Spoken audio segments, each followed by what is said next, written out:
Retentissement mondial, celui du producteur Harvey Weinstein. Claude François qui est mort au milieu de C'est le premier jour de l'Euro. Et maintenant, écoutez Yuri Gagarin.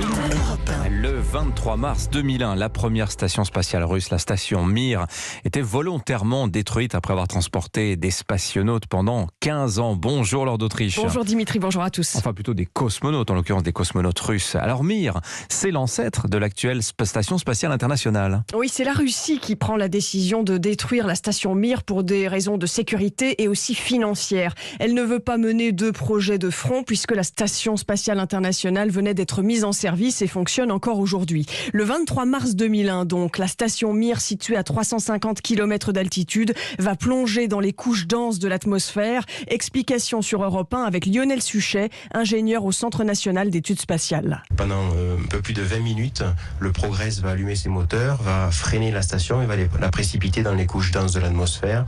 Et il est prévu que les débris retombent dans l'océan vers 7 h du matin, toujours hors de Paris. Une pluie de météores incandescents déferle au-dessus du Pacifique. Les débris retombent dans l'océan où la circulation a été interrompue pour éviter tout accident. La structure initiale pèse tout de même 130 tonnes. Alors la station Mir, Laure, elle était inoccupée depuis plusieurs mois sans aucun cosmonaute à bord. Oui, et la maintenir en orbite à 300 km d'altitude est très coûteux puisque, comme pour l'ISS aujourd'hui, il faut régulièrement qu'un cargo vienne corriger sa trajectoire. Sans cela, elle s'affaisserait progressivement. Mir, c'est une station mythique, quelque chose entre le vaisseau du capitaine Nemo et un laboratoire avec à l'intérieur des instruments entassés les uns sur les autres. L'astronaute français Jean-Pierre Aigneret y est allé en mission. 104 astronautes ont vécu dans cette station et ont amené leurs objets personnels. Souvent, les ont laissé des traces, des signatures. Et donc, c'était vraiment quelque chose qui est